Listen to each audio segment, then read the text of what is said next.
Assalamualaikum semuanya, selamat datang di channel Naim Panca. Di video ini saya akan bagikan tutorial cara mengganti browser utama pada HP Samsung agar penelusuran saat membuka Google itu lebih mudah. Karena biasanya ketika kita baru saja membeli HP baru, untuk browser utamanya itu masih bawaan atau default, yaitu Samsung Internet.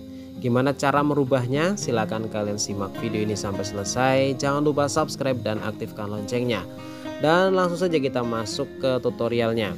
Oke, untuk langkah pertama di sini saya contohkan ya, ketika kita membuka link,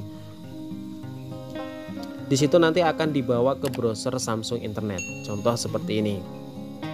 Nah, ini browser utama defaultnya ya, masih menggunakan Samsung Internet. Ini bukan Google. Nah, untuk merubahnya kalian bisa langsung masuk ke menu pengaturan HP kalian. Ini dia menu pengaturan, kemudian kalian scroll ke bawah, temukan menu aplikasi. Selanjutnya di sini kalian cari Chrome. Oke, di sini Chrome. Selanjutnya kalian pilih menu aplikasi browser.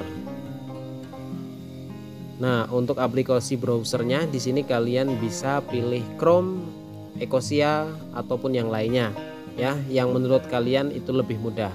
Contoh di sini saya pakai Ecosia. Selanjutnya kalian kembali. Selanjutnya kita akan coba lagi untuk membuka link, apakah masih dibawa ke Samsung Internet atau sudah dibawa ke Ecosia. Oke, sudah dibawa ke browser Ecosia ya, berarti sudah berhasil. Jadi demikianlah tutorial cara mengganti browser utama pada HP Samsung. Semoga bermanfaat. Sampai jumpa kembali di video selanjutnya.